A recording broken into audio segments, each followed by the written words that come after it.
fellas? It's your boy Gsluke here with our first piece of main slate content of the year, my top stacks to target for week 1 DFS on Draftkings. Going to be a little bit overlooked here, not your chalky stacks that you might see everywhere around the industry, these fantasy analysts out there, telling you to play the #1 game total of the week. I mean, everyone knows to do so, right? You guys aren't dumb, you aren't uneducated fantasy players. Really here, we're going to dive a little bit deeper, try to take a look at some of the fringe games that I still think have some boom upside and at lower ownership may actually win you one of those large field GPPs. So if you're looking for more of an outside take here, perhaps a little bit of leverage for your lineups, this is going to be the perfect video for you. On top of the video content I've been doing in the past, which has been primarily focused on golf, which will be continuing throughout the season, we're going to have plenty of videos like this for the main slate. We'll have a value picks video actually dropping out a little bit later on this evening. But on top of that, also streams for all of the showdown slates. So make sure to keep an eye out for that. I'll be covering about 4 or 5 hours before game time some of the inactives, or at least expected inactives and actives going into the night, and how I'm going to handle my lineup making process. So really looking forward to it, guys. Not going to waste any more time here though. A lot to talk about here with week 1. Let's talk about my top stacks of the week. All right, we've got our projections on the screen, and let's go ahead and start this off with our number 3 stack of the week, which is going to be the Green Bay Packers heading up to Minnesota against the Vikings. So a divisional matchup, and believe it or not, the number 4 game total on the entire slate, and really one that's not getting a lot of attention. I will say that the Vikings, because of how concentrated their offense is, always get quite a bit of attention. So we're going to focus on the Green Bay side of things, where I think a lot of negative narrative lies around Aaron Rodgers. People have said that he doesn't look quite as focused this year, might end up retiring. So a lot of people are writing him off from a fantasy perspective. You've seen that in best ball drafts, him falling a lot lower than what we've seen in years past. And must we forget, he's coming off an MVP level season. So I still look at Aaron Rodgers as an elite level talent, but more importantly, this is an offense where, first off, he's 2% owned up top. That is one of the lowest owned numbers on the slate, let alone of a quarterback up there in the 7K plus range. And then you're looking at some of his targets. Allen Lazard's only 5.8%, and that is despite being a hot target over there with best ball. 8.1% on Aaron Jones is also relatively low owned on the running back slate. And just to give you an idea, we'll go ahead and just look real quickly over here. Aaron Rodgers, right, 2.2% owned. That's 8% less than Kyler Murray. That's half as much as Lamar Jackson, about 3 times as less as somebody like Justin Herbert, who we'll talk about a little bit later. Everyone else around him is 3, 4, sometimes 5 times as highly owned. He's going to be vastly overlooked. I think a lot of that is due to price, but still has a ton of upside. Again, this is the number 4 game total in a game where the Packers are favored by 1.5 points. So a few guys I'd like to stack with him. You can see over here, my favorite stack is actually a QB running back and then receiver tight end, and that's because I like pairing him up with Aaron Jones. I know it's 2 expensive targets. A lot of people like to take an expensive quarterback and then 2 cheaper targets at wide receiver, but I'd argue that Aaron Jones, alongside with his rushing upside, which he'll still get plenty of carries in this Packers offense, and that is despite reports saying that he'll be treated a little bit more like a wide receiver than a running back. He'll still get a few rushing attempts. I mean, he's still one of the top, I'd say, 15 to 20 rushers in the NFL, if not a top 10 rusher. I might be giving him a little bit of disrespect there, actually. I really like his upside because there are plenty of times in the red zone. Somebody like Aaron Jones will routinely get something like 7 to 8 catches in a game where he could score 2 touchdowns through the air, and that stacking ability between an Aaron Rodgers and Aaron Jones usually goes vastly underrepresented, because when people go into their optimizers, especially when they aren't building these lineups by hand, they aren't as, I'd say, prone, or at least they don't set roles to go out there and stack an Aaron Rodgers with somebody like an Aaron Jones. Instead, they'll set a role to, have 2 wide receivers / tight ends, kind of like you see here with my number 2 stack, and then our number 3 stack, which is just a single stack with one of those receivers / tight ends. You'll see those sort of builds a lot more often than one where you actually include a running back. And with Aaron Jones, we know he has that kind of upside. He'll have 2, 3 touchdown games, sometimes 2 of them coming through the air, and that's kind of what you're looking for there. So I mean, on top of that, you see I'm mixing in a few of those pass catcher stacks where I'm going to two of them. My favorite targets, though, I'd say Allen Lazard is definitely up there. Projects pretty well. He is questionable right now, so we got to make sure that he's actually suiting up for week 1. But I have him projected right now at just 5.8% projected ownership, so a lot lower than he probably should be. Also have my eye on Randall Cobb. He's super cheap at $3,400. He's also only 1.7% projected owned. That's way down there. Robert Tonyan, only 1.4% projected owned. Also only $3,900. So those would be a few of my favorite targets. With AJ Dillon, I guess I'll cover it. Because he doesn't bring as much receiving upside to the table, I'm not sure I'd want to use him in that running back stack, right? So for me, you see it says QB, running back, wide receiver, tight end. It's a little bit more exclusively Aaron Rodgers plus Aaron Jones and then one more receiver. And that wide receiver could be any one of those ones that I mentioned. I mean, even Christian Watson, again, another player that's questionable. You have to make sure that he's actually ends up going out there and suiting it up. Any of those players would be adequate replacements. So that's stack number 1. For stack number 2, this one is a lot more creative. So Green Bay, I imagine there'll still be a few content creators that talk about that. I might be the only one this week that's really high on Matt Ryan. So first off, brand new offense. Jonathan Taylor is the clear piece of chalk from this game. You're dealing with a sneaky 46-point over-under total. That's what I outlined it over here on the right as, and everyone's getting to JT, right? So that's why I have him on here. He's actually not a part of this stack. So unlike Aaron Jones, when I'm stacking the Colts here, I'm going to exclude Jonathan Taylor. I'm going to make sure that I'm not playing him because really, when you're taking on NFL DFS, if you play per median projections, you're going to get a lot of useless lineups. When you go out there, you can enter lineups, especially on Draftkings, even for the main slate, especially for Showdown, that are dead before they even start. They're not correlated enough, or even worse, you have negative correlation where maybe you play a Matt Ryan and a Jonathan Taylor together. The fact of the matter is, if Jonathan Taylor has a really good day, Matt Ryan's probably going to be doing absolutely nothing, and vice versa. If Matt Ryan has a really good day, Jonathan Taylor probably isn't scoring the touchdown production he needs to go out there and get to a ceiling performance. So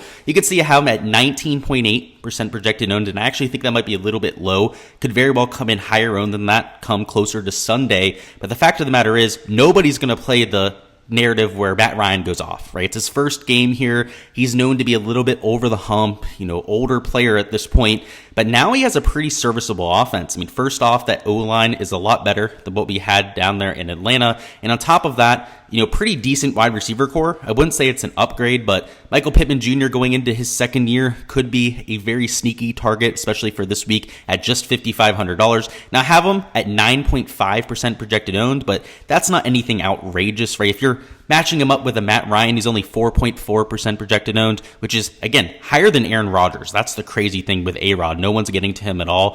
4.4%, it's still more than stomachable for somebody like Matt Ryan. Then you finish off the stack. Let's say if you go with a single stack, you go Matt Ryan to Michael Pittman. You can see that's actually my favorite target right there, is just going to those two together. Let's say you want to make it a little bit more unique and perhaps a little bit more correlated. Add in another pass catcher, right? Maybe one of these cheapies, like a Paris Campbell, an Ashton Dulin, maybe even a Mo Cox at tight end, somebody who you expect to go out there, maybe catch a touchdown, get that big play for you, and you could round out a stack there where you're not only saving a little bit of salary, both at quarterback and down here with one of these cheap options, and Michael Pittman Jr. I mean, you're setting yourself up with a Colts stack to play absolute studs at running back, one of those elite tier wide receivers, and you can target an elite level game stack in that Kansas City versus Arizona game that I was talking about as one of those really chalky stacks. Maybe you take a Travis Kelce, and on the other side, take somebody like Rondale Moore, right, where you're still getting access to that game, but rather than making it the focal point of what you're going after, using it as a side stack. So that's the way that I'm trying to handle these Matt Ryan-led sort of stacks, where you're saving a lot of salary. You might as well go out there and take a premium game stack as a side piece. So I like that quite a bit there. Down here at number 1, I love Justin Herbert. So first off, this Chargers versus Raiders game, I'm expecting it to be by far the most entertaining game this week. So both from a viewing and a fantasy perspective. And I think that the Chargers offense in general might very well be your number one fantasy scoring offense. And I don't think it'll be necessarily close. You're dealing with Justin Herbert with yet another year of progression. Wide receivers like Allen, who sure might be getting a little bit older, but then you're adding Joshua Palmer to the mix, who we're expecting to get a lot better here in his second year. Guys like Mike Williams, who was pretty explosive last year, just has to stay on the field. And then they added Gerald Everett to the mix, which is, I think, a clear upgrade over what they had last year. So this team is a relatively concentrated offense, and I think that's really what takes it to the next level when it comes to fantasy production, because much like the Minnesota Vikings, who we talked about a little bit earlier, and we're going to talk about a few runbacks after we finish the 3 stacks here. We're going to talk about that offense specifically as a great option for a runback. It's a similar story with the Chargers, right? They're so concentrated on offense. They run it essentially through 4 players, right? You know, Justin Herbert at quarterback, but then your 4 playmakers. You have Austin Eckler, Mike Williams, Keenan Allen, and then you have Gerald Everett now, who I'd add to that mix. Those 4 players are going to get upwards of 85% of the target share, whether it's the rushing or the passing attack. You want to attack those sort of offenses because it's extremely predictable when they go out there and they score 35 to 42 fantasy points. It is going to sustain 2, sometimes 3 ceiling performances. So over here, you can see it's all 3-man stacks for me. You can see I'm treating Eckler kind of like a pass catcher. So if we're getting into QB, wide receiver, tight end in 2 spots, or a QB running back, then a receiver, tight end, I love all of those builds equally. So, you know, even if it's getting Herbert and then Keenan Allen and Mike Williams together, it's only 7% owned Justin Herbert, which is, I think, like number 5 in terms of QB ownership. So he's up there. It's not like he's a pivot play, but also I think being underrepresented given the game environment here. And then the wide receiver options you can take, you know, Keenan Allen, Mike Williams, right around 8%. That's pretty average at wide receiver. It's not like you're taking a super piece of chalk right there. If you mix in somebody like a Gerald Everett, they're at 4%, or a Joshua Palmer, they're at 5%, who's super cheap at $3,800, you're unique enough, right? Maybe take a low-owned pivot as a value pick at another position, but at that point, you can feel pretty decent about your leverage to the field. So I like Justin Herbert there, particularly when he's going to be lower owned than Mahomes, going to be lower owned clearly than somebody like Kyler Murray or Jalen Hurts at 11.4%. I think he's clearly a better option to target at QB and somebody who will be my top stack of the week. What we're going to do now is talk about a few runbacks. So up here for this Minnesota game, you know, if you're taking this stack, it's should be relatively cheap, particularly if you're getting one of these lower end options for the Packers. So taking somebody like a Justin Jefferson, a Dalvin Cook, both make a lot of sense there. If you want to get a little bit more creative about it, maybe go with Adam Thielen. He's more than capable of posting 20 to 25 points. Down here with the Colts, you're going against Houston, which is a pretty sorry team, but perhaps try and run it back with one of their wide receivers. I mean, Brandon Cooks, we've seen him go off from time to time. I wouldn't do a double stack back here. Whereas up here with Minnesota, you know, if you wanted to take somebody like Dalvin Cook and let's say like a KJ Osborne or an Irv Smith Jr., right, a cheaper option along with a more expensive one, you could probably get away with that. You know, I wouldn't mind a little bit more aggressive of a game stack, closer to a 5-player stack. You know, down here, I'm only going to run it back once, right? It's going to be Brandon Cooks. Maybe it'll be Nico Collins, one of the running backs over there for the Texans. They have a bunch of different options you could go through there. That's the way I'm going to handle that game. A little bit less aggressive of a stack, just because more than likely the Colts are going to absolutely steamroll them there, and I'm not sure they're going to get 2 ceiling performances over there on the Texas side. And lastly, with this Chargers versus Raiders game, I'm treating it just like the Packers versus Vikings. It should be competitive. It's an extremely high game total up there with a game like the Kansas City versus Cardinals game. So I'm willing to take a double buyback here. So guys like Devontae Adams, you know, it'd be a little bit more difficult to fit him into this lineup because, you know, Justin Herbert, a lot more expensive than somebody like a Matt Ryan. Same thing with some of these wide receiver targets.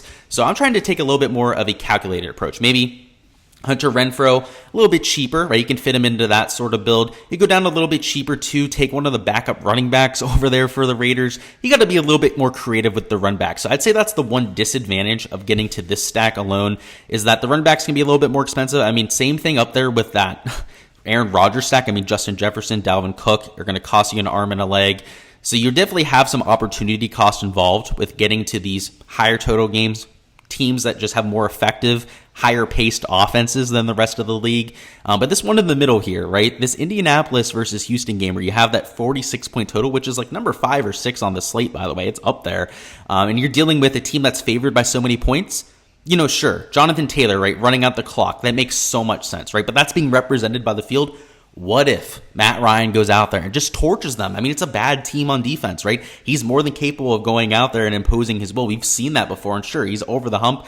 It's well within the cards, though. So, at 4.4% ownership, this sort of stack where you're saving all that salary just has all that much more upside, because outside of, running it back with one of those players like a Brandon Cooks, you can hit that Kansas City, Arizona game. You can go out there, hit maybe a Devontae Adams on the other side, run it back with a Mike Williams, right? Like, you can take an expensive stack out there, a premium stack, and perhaps have room for a few other premium players in your pool. So it's all dependent on what you want to buy, right? You want a consistent stack that's going to carry your team. Get to one of these Justin Herbert or Aaron Rodgers stacks. If you want something that's going to open up a lot of other players, right, that might carry your team, and then you need this stack to really hit at a low percentage outcome, to go out there and hit the nuts, then go this method, right? There's multiple ways to break down the slate. All right, guys, that is all I've got for the week 1 stacks. I'll remind you, if you want access to all of my projections, they are on my Patreon page. There will be a link in the description of the video, so go ahead and check it out if you're looking for that. I post all of my projections for Showdown, for the main slate. They'll update throughout the week with my player pool, all that sort of fun stuff. So I highly recommend checking it out if you're a DFS player